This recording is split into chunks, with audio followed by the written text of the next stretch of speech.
साथियों, आप यदि साढ़े साती, ढैया या शनि के किसी और भी दोष से यदि पीड़ित हैं, तो आप और आपका दिल और ईश्वर ही आपकी परेशानी जानता है।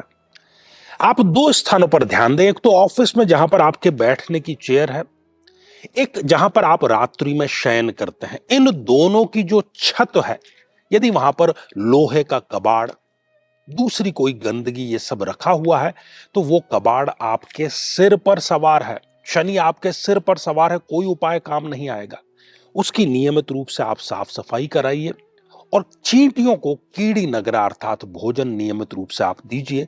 फिर देखिए कि कैसे शनिदेव शांत भी होते हैं, प्रसन्न भी होते हैं और आपको आशीर्वाद भी प्रदान जरूर करते हैं।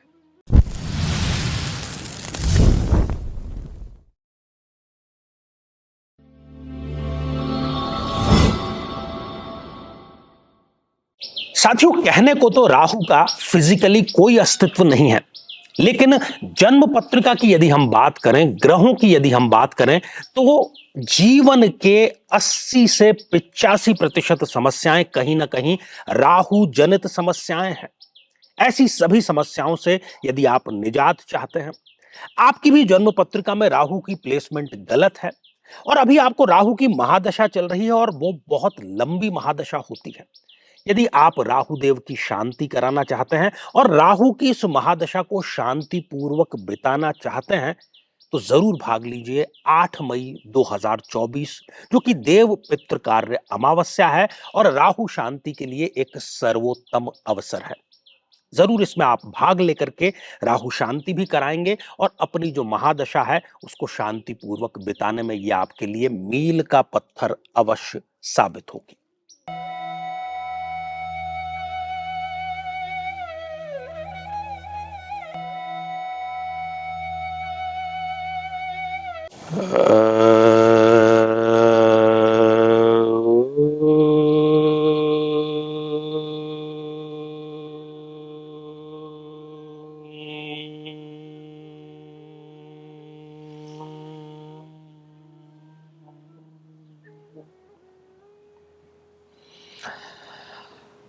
तो मेरे बहुत ही प्रिय और बेहद सम्मानित साथियों, हृदय की असीम गहराइयों से अभिनंदन, बहुत बहुत हार्दिक स्वागत।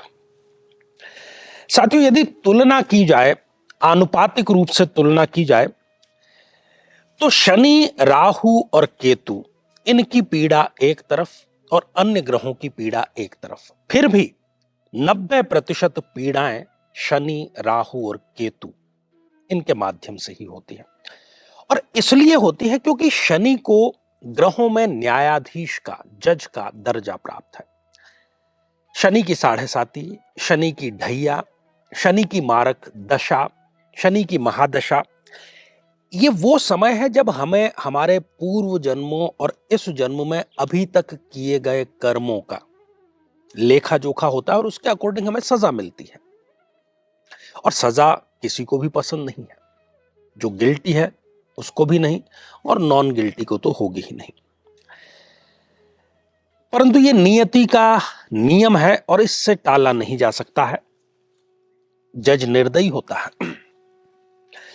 तो बात खासतौर पर आज एक बहुत ही आसान सा उपाय और बहुत ही व्यावहारिक और प्रैक्टिकल वो उपाय है और आप स्वयं उससे रिलेट भी जरूर करेंगे। यदि आप शनि के किसी भी दोष से पीड़ित हैं, राहु के किसी भी दोष से पीड़ित हैं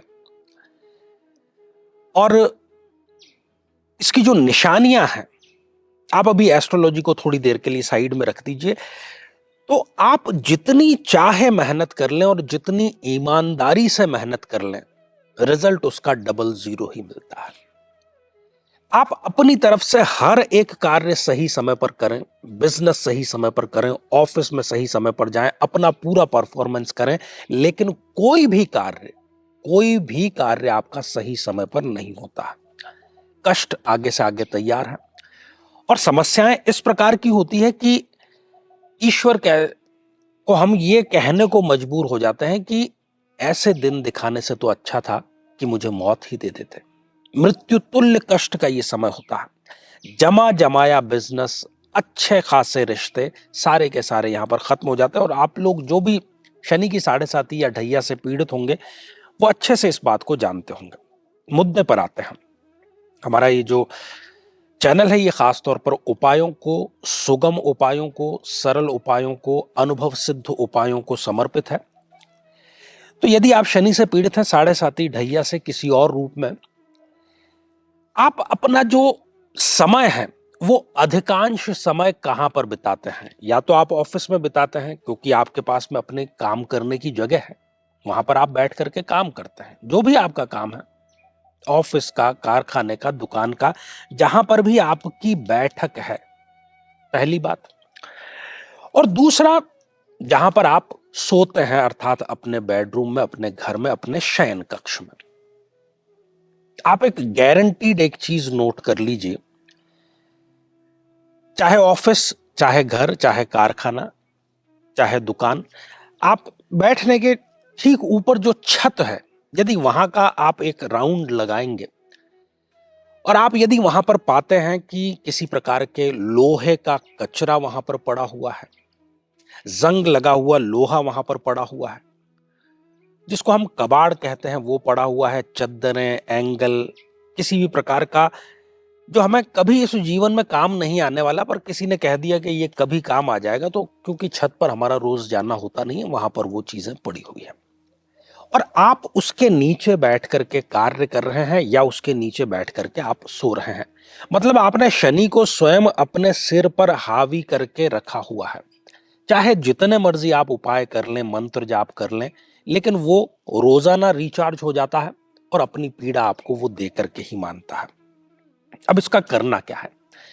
आप एक तो ये नियम बनाइए कि छत की साफ सफाई नियमित रूप से होनी चाहिए और अभी जो जितना भी कबाड़, लोहा और ये सारी चीजें बताई है, शनिवार को आप उसको किसी कबाड़ी को स्वयं जाकर के बेच दीजिए और उससे जो भी धनराशि आती है, जितनी भी 100, 150, 200, 500, 1000 रुपए, उसका आपको चींटियों का, कीड़ी नगरे का, कीड़े मकोड़ों का भोजन खरीदना। उनका भोजन क्या होता है? शक्कर का बुरादा या जो देसी खांड होती है वो होता है, उसको आप परचेस करके रख लीजिए और नियम बना लीजिए कि मुझे रोजाना संध्या काल में किसी पार्क में, किसी बाग बगीचे में, जहां पर भी चींटियां आपको नजर आती है, आपने देखा भी होगा लोग कई इसको नियमित रूप से करते हैं, आप नियमित रूप से, जिसको हम राजस्थान में कीड़ी नगरा कहते हैं, चींटियों का जो भोजन है वो साक्षात शनिदेव का स्वरूप है। हम कुत्ता पाल लेते हैं, बिल्ली पाल लेते हैं, गधे, घोड़े, गाय, बकरी सब पालते हैं, चींटियों को कोई भी नहीं पालता और शनि उनके आराध्य हैं और शनि का ही वो प्रतिरूप है। आप देखेंगे कि जितने अमाउंट में आपने कीड़ी नगरे के लिए जो भोजन खरीदा है वो समाप्त भी नहीं होगा, उससे पूर्व ही चाहे आपकी शनि की जो मर्जी समस्या हो वो जड़ मूल से समाप्त होगी। बहुत आसान सा, अनुभव सिद्ध, चमत्कारिक ये उपाय है, करें, लोगों को भी बताएं, जो भी पीड़ित है उस तक भी पहुंचाएं और कमेंट के माध्यम से हमें भी बताएं कि आपको कितने दिनों में लाभ होगा, क्योंकि ये महीनों में नहीं, दिनों में लाभ होने वाला उपाय है। बहुत शुभकामनाएं आपको इस उपाय के लिए। तो आज के लिए केवल इतना ही और इसी मंगल कामना के साथ में कि आप सभी स्वस्थ, समृद्ध और शांतिपूर्वक जीवन व्यतीत करें। नमस्कार।